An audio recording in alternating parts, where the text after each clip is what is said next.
Son 3 décadas de destierro y desunión, 30 años de duro exilio, extranjero domicilio, qué pena de son que canta. Saludos amigos de Cuba y su historia, parte de la programación en español de la WLRN, Canal 17, Televisión Pública. Mi nombre es Alberto Müller y me acompaña Maite Rodríguez, subdirectora y subproductora de este programa Cuba y su historia. Y en el día de hoy, Cuba y su historia va a ser leal con la historia, una vez más.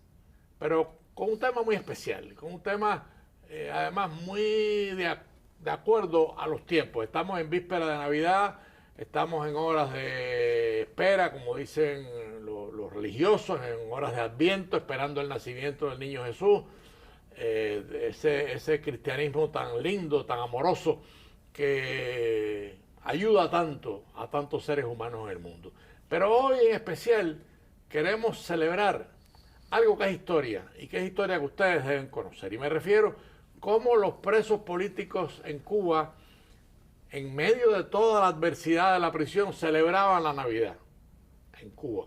Sabemos que la siguen celebrando, pero bueno, nos referimos a la generación de la década del 60, esa década tan difícil y tan dura, donde se traicionó la revolución y llegó el comunismo a Cuba. Pues fue una época muy linda en la prisión, a pesar de todos los maltratos.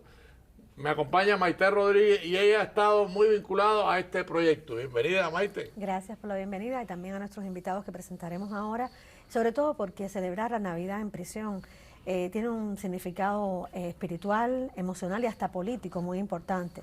Nos acompañan Ildefonso y nos acompaña Ricardo Toledo, Ildefonso Pérez y Ricardo Toledo, ex prisioneros políticos cubanos.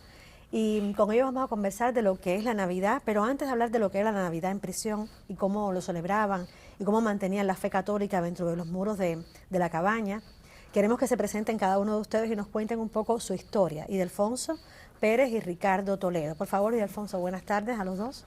Buenas tardes, muchas gracias por la invitación, Alberto, Maite.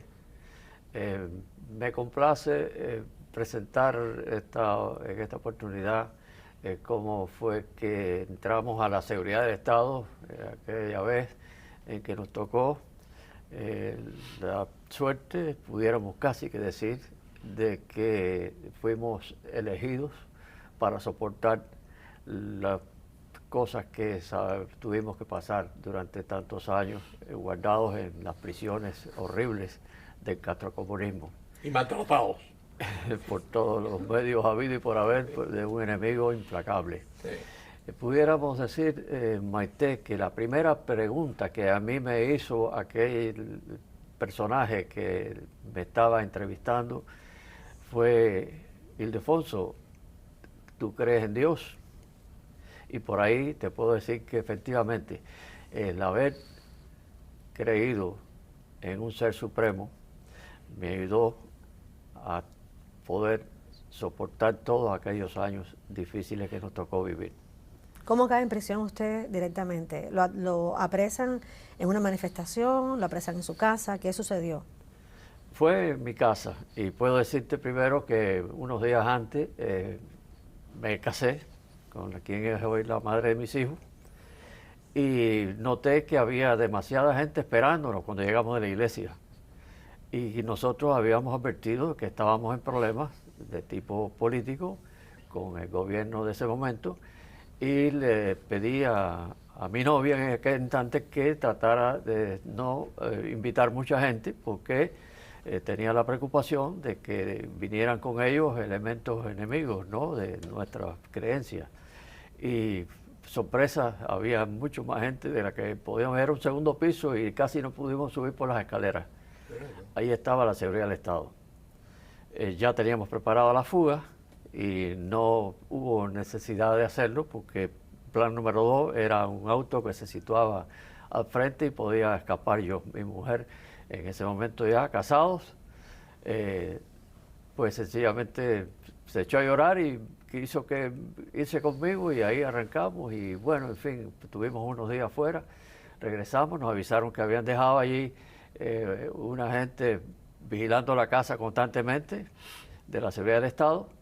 Y en fin, una de esas madrugadas nos dieron unos días más y ya, se acabó todo y allá llegamos con esa primera pregunta: ¿crees en Dios? Y por ahí me dijeron, si tú crees, Ildefonso, dile que te saque de este problema. El mío se llama Fidel Castro y yo sé lo que hay que hacer aquí contigo. Y ahí comenzaron las desgracias que... ¿Qué tiempo estuvo en prisión, Ildefonso?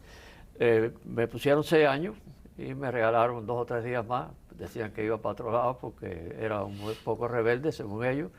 Pero no, finalmente pude seguir mi vida y así nacieron mis hijos más tarde y muy feliz y muy contento bueno, de estar aquí. Nos gustaría ahora que Ricardo nos contara también cómo es que su entrada en prisión ocurre y en qué circunstancias. Bueno, muchas gracias por la invitación. Me siento honrado de que me hayan traído aquí para contar mi experiencia en la prisión. Yo he sido un joven que había sido seminarista por muchos años, del año 52 al 59.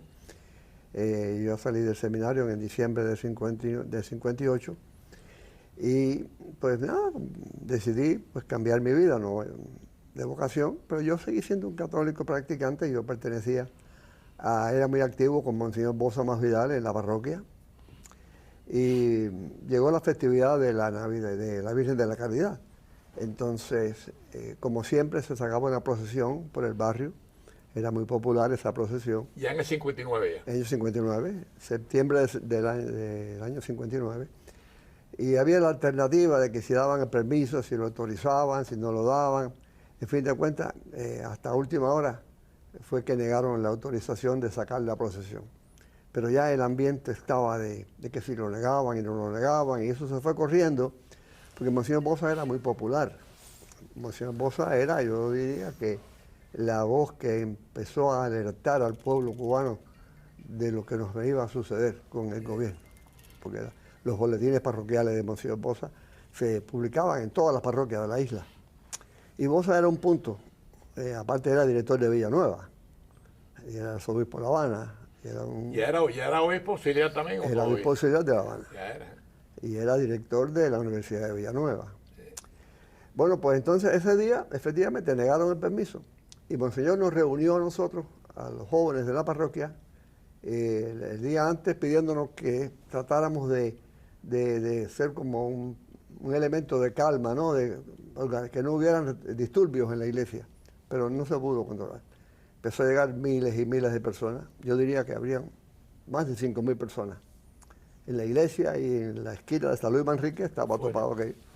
En fin de cuentas, prohibieron la procesión. Entonces, un joven, no sé cómo se le arregló, llamado Arnaldo Socorro, consiguió un estandarte de la Virgen y ya que no lo dejaban salir la procesión original, pues él quiso sacar con su estandarte y un policía pues le quiso quitar el estandarte y le disparó y lo mató. Eso sucedió delante de mí y de Neida, que es mi esposa, que también había venido a la... Y eso motivó una manifestación espontánea. Ya no era procesión, era una manifestación. Una protesta que recorrió la gran... Bueno, imagínense, toda la calle de Salud, hasta Galeano hasta San Lázaro, Prado, Capitolio. Cuando llegamos al Capitolio, éramos una multitud muy grande y ahí habían hecho un cerco y comenzaron a disparar a los árboles. Y entonces, casualmente, la que iba al lado mío, mi esposa, que no nos conocíamos, pero íbamos conversando y gritando. Yo le ayudo a ella a huir, nos tiramos en el piso, peleo con un militar que me venía siguiendo, bueno, nos cogen presos. Y entonces nos llevan al Capitolio para hacer un acta. Ahí es donde yo hablo ya seriamente con ella. Y digo, mira, recuerda, nosotros no nos conocemos. Pero yo me di cuenta que a mí ya me venían siguiendo. Entonces ella, un dato muy específico, ella con su lápiz de ceja y un papelito anotó mi nombre y mi dirección y se lo aprendió. Entonces nos llevaron a Quinta y 14, los interrogatorios. Ella, en aquel día eran las 7 de la noche y ya se había... Bueno, ahí comenzó todo. Entonces, de ahí, soltaron a ella, me llevaron a la cabaña, ella fue a mi casa, conocí a mis padres, me empezó a visitar, me mandan a Isla de Pino. ¿Y ahí cumplió qué tiempo de prisión? Y ahí estuve 9 años. ¿En total en su condena? En total, sí. Ahí nos conocimos. Ahí nos conocimos. O sea, este Nosotros lo conocimos en la presidio, circular 1. este presidio político que en Miami ha tenido un papel activo durante todos estos años, ha mantenido tradiciones muy importantes, no solamente políticas, de mantenerse reunidos, apoyando la causa de los presos, defendiendo incluso todo el trabajo que ustedes hicieron dentro de la prisión y apoyándose unos a otros, porque es una gran hermandad. Eso también es un papel importante que han jugado, la hermandad que han tenido los presos políticos aquí, de ayudarse todos, ¿no? Pero en Navidad celebran una fiesta muy importante en su casa, precisamente, Toledo. Pero esto empezó en prisión. Vamos a ir un poquito antes, antes de llegar a Miami, ¿cómo celebraban en la Navidad ustedes en prisión? ¿Cómo se las ingeniaban para poder celebrar y mantener esa festividad dentro de los muros? Pues Maite, en primer lugar pudiera decirte que el concepto que nosotros tenemos de prisión dista un poco de la prisión que normalmente se considera cuando hay delitos que no son políticos. En el caso nuestro, el enemigo estaba de la reja hacia afuera. Alberto me puede decir mejor, porque estuvo muchos más años que yo, de que tengo toda la razón del mundo cuando digo que dentro era otra cosa. Éramos de verdad, compartíamos el pedacito de pan cuando era necesario, y a mí me ocurrió, se me atravesó una espina de esa que me comí, un pescadito que trajeron, y sencillamente pues todo el mundo se puso en fila para compartir el único pedacito de pan que tenían allí, y por fin el número 12 creo que me comí, cuando ya alguien dijo, oye, ya no hay espina aquí, qué sé yo, así que sigan comiendo su pan. O sea, cosas de ese estilo. Compartíamos el agua, a veces que no teníamos para bañarnos suficiente. Yo soy una persona que no soy muy grande y con 9 jarritos, si yo ahorraba un poquito todos los días, era posible que en 9 días me podía bañar un poco mejor. Así las cosas, ¿verdad? Es decir, lo que hiciera falta. Alguien se robó una vez de un botiquín por ahí, y eso quizás tuviste algo de eso porque estábamos juntos en ese tiempo, y se robaron un suero y se consiguieron una aguja y por ahí me pusieron, estaba deshidratado completamente. Y en fin, cosas de ese estilo. Puedo decirte además que para nosotros la religión era el arma más poderosa que podíamos tener para enfrentar un enemigo tremendo. Y era así. Lo hacíamos no solamente para sentirnos bien espiritualmente y para tener las fuerzas necesarias para resistir, como nos habíamos propuesto, sino que también lo hacíamos de una manera para poderle demostrar al enemigo que con nosotros no podrían. Y cuando venían estas fechas se celebraban toda una serie de eventos, tanto de villancicos como de oraciones, muy bonita la fecha. Los momentos más tristes, Alberto, cuando estábamos en la cabaña y se producían, casi todas las semanas había alguien que fusilaban, y en ese momento la tristeza nos embargaba totalmente. Y allá se aparecía alguien de una denominación que pudiera no ser la católica o la bautista, sino de otro tipo, pero creyentes al fin.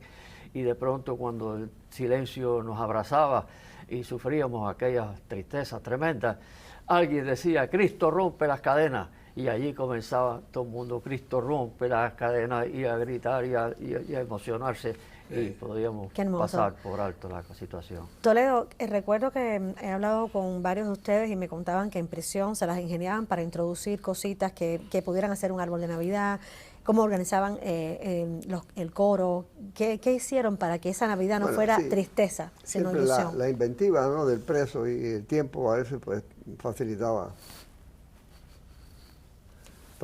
hacer esas cosas pequeñas, pero lo más importante es que siempre nosotros teníamos actividades religiosas, dominicales, ¿no? Y ensayábamos, creábamos un coro que ensayábamos durante los días previos a la Navidad y pues cantábamos. El día 25 de diciembre, pues, todas las circulares hacían silencio mientras el coro cantaba los villancicos. Ahí tenemos a Ángel de Fana, podemos pedirle a la producción, porque creo que Ángel de Fana era el director del coro en prisión, ¿cierto? Sí, Ángel de Fana, que tenemos aquí en pantalla, fue el que organizó para que ustedes cantaran y buscó las mejores voces e integró aquel coro en prisión, que luego también se hizo este coro famoso aquí en el exilio. Y también de ese momento en prisión está el trabajo de Villanueva, de Manuel Villanueva, que fue la segunda foto que tenemos en producción, que fue quien este señor hizo el himno a la montaña, entre otros temas, porque era compositor y músico, y este himno a la montaña también se convirtió en el himno de los presos políticos en el exilio. Bueno, personaje. un personaje, Un personaje, sí señor. no, Vamos a un dedicarle un personaje. programa también completo, lo hemos dedicado allá a Villanueva. Sí. Y creo que también es muy importante resaltar el papel de uno de ustedes que fue Alejandro Moreno, Mayita. Mayita, que está también en producción, la foto que tenemos ahí de Mayita, aquí está en pantalla, un homenaje a Mayita muy querido por ustedes, Bueno, porque el entusiasmo de Mayita Mayita hacía es el alma de los Cuéntenos. villancicos actualmente. ¿Quién no quiere a Mayita? ¿Quién no quiere a Mayita? el alma de los villancicos. Y dice en la usted. prisión Mayita se destacó siempre por ser una persona muy caritativa, muy pendiente de los peores, que él estaba enfermo siempre, con asma, pero él se ocupaba siempre de ayudar al que estaba peor. Y todavía lo hace. Todavía lo hace. O sea, que ustedes hacían desde un arbolito con cualquier cosita que llegara a la prisión, con cualquier papelito que le pedían a la familia también para hacer todo el adorno. Y dentro de todo esto también ese coro tan maravilloso de voces que se juntaron.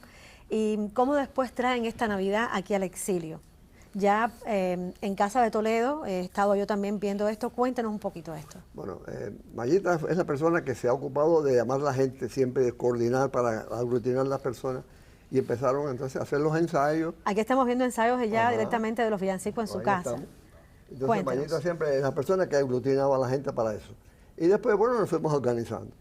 Pero ayer mismo, casualmente, comenzamos los ensayos en mi casa. Habíamos como 30 personas, y estábamos en los primeros ensayos. Va a ser todos los jueves hasta que venga la fecha. Bueno, la idea es que el coro se prepara para ir a cantar a algunas posadas, ¿no? Algunas casas que nos invitan y vamos y cantamos las villancicos.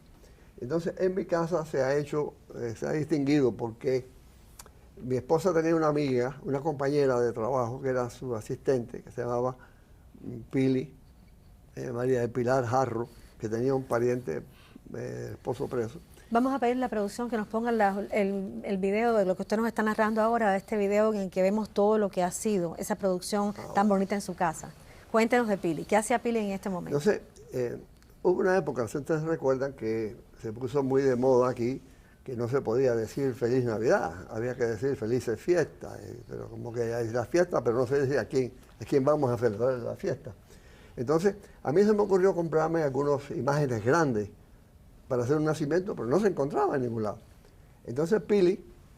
Esto que nos estamos dijo- viendo es en su casa. Disculpe un momentico para que los televidentes entiendan. Esta es la puesta en escena de la Navidad en el patio de casa de Ricardo Toledo en Miami, donde todos los presos políticos se reúnen. Y Pili era importante en este momento porque hacía todo el vestuario, ¿cierto? ¿Toledo? Ahí tiene Angelito, sí, dirigiendo Sí. el coro. Cuéntenos. Entonces, Pili nos comenzó a hacer, dice, no, yo te voy a hacer los trajes para que se vistan ustedes. Y nos hizo un San José, una Virgen, y entonces pues cogimos un niño original, vivo, y lo poníamos, yo hice en mi casa como un pesebre. Y entonces, bueno, pues ahí empezó la cosa. Y al año siguiente comenzó a hacer más trajes y más trajes, a que en la actualidad tenemos más de 30 trajes de la usanza de aquella época, que se visten, bueno, pastores, soldados romanos, San José, la Virgen, Los Reyes Magos. los tres Reyes Magos, preciosos, y los niños, que se visten también los pastorcitos. Entonces, tenemos una grabación muy importante, porque no solamente es la parte estética, la parte bonita, ¿no?, sino el mensaje que tiene. Tenemos un mensaje que dura, una grabación que dura 30 minutos, que comienza con la anunciación de la Virgen, del ángel a la Virgen, de que va a ser la madre del niño, y todo eso termina con la adoración de los reyes.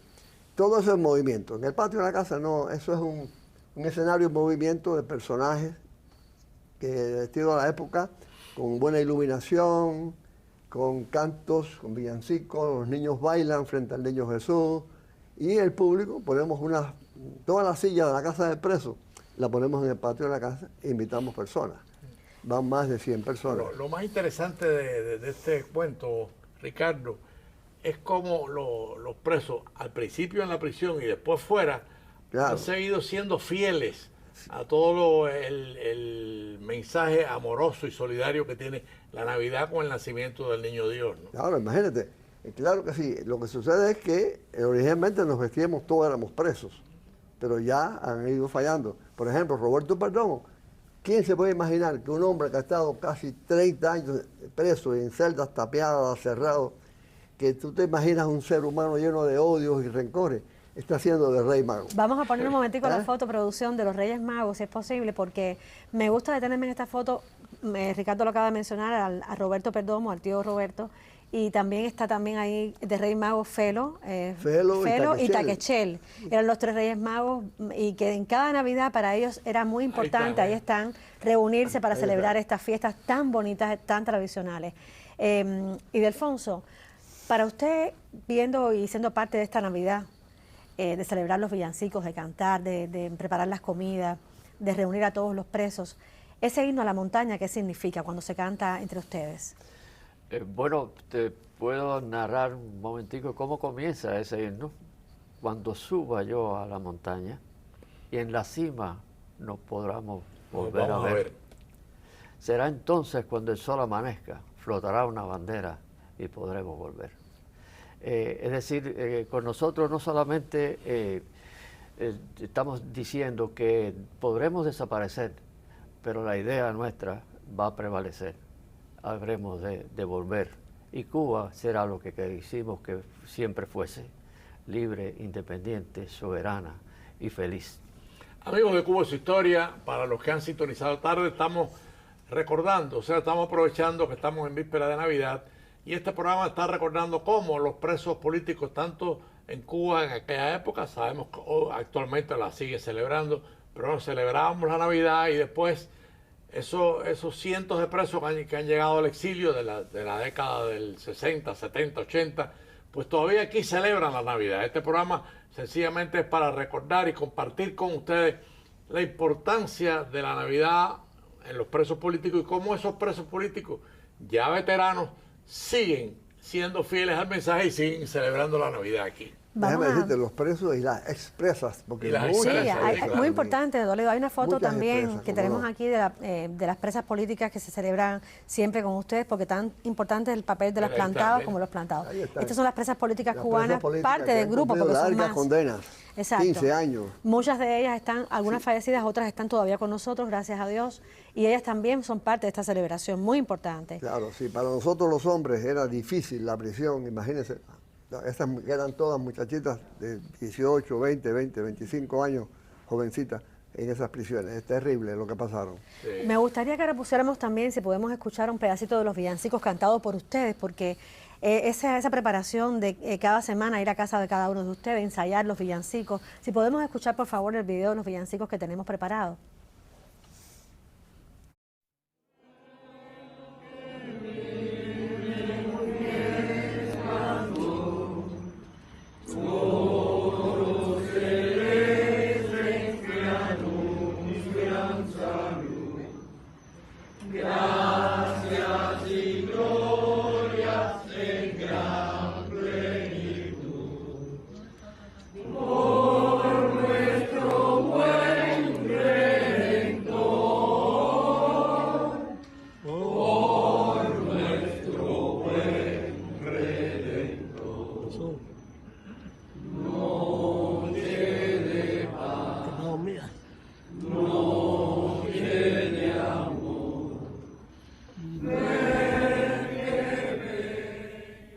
Es sumamente bonito porque esa preparación significa que ustedes tienen que desplazarse, que todos no saben, ya pues no tienen, algunos no tienen capacidad para ir al lugar, pero se reúnen, hacen un esfuerzo extraordinario cada diciembre por mantener viva esta tradición. El espíritu se mantiene. Es tan lindo. Es una enseñanza que nos dan, ¿no?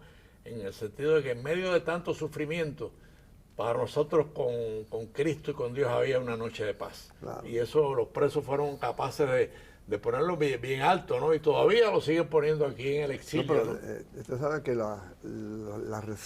los recientemente llegados de Cuba se quedan maravillados cuando ven una cosa como esta y se integran con un cariño y una admiración increíble. Esto es un buen ejemplo para los que están viniendo, que en Cuba estas cosas no se ven. No hay... No, y déjame añadir algo. Eso es un buen ejemplo, porque el comunismo en Cuba está colapsando. O sea, nosotros vamos a ser testigos si Dios nos permite vivir un tiempito más, que yo creo que sí. Dios lo quiera, claro que sí. Y eso es importante, porque en Cuba hay que ir a integrarse y a salvar a Cuba y a tratar de que Cuba vuelva a ser cristiana. en su sentido vital de la palabra, porque ser cristiano no es ni ser católico ni protestante, es ser seguidor de Cristo, del amor, de la solidaridad, de la justicia. O sea que hay todo un mensaje muy lindo en este ejemplo que ustedes han... Claro, es que el cristianismo es la salvación de la sociedad. Como nos queda poquito tiempo de programa, me gustaría que cada uno de ustedes dos pues, nos dijeran qué le pedirían o qué le piden cada Navidad de ustedes en este momento de celebración. ¿Cuál es su mejor deseo, ¿no? Para por ejemplo, para esta Navidad. Bueno, imagínense, la libertad de Cuba es lo más importante para nosotros, volver a nuestra patria.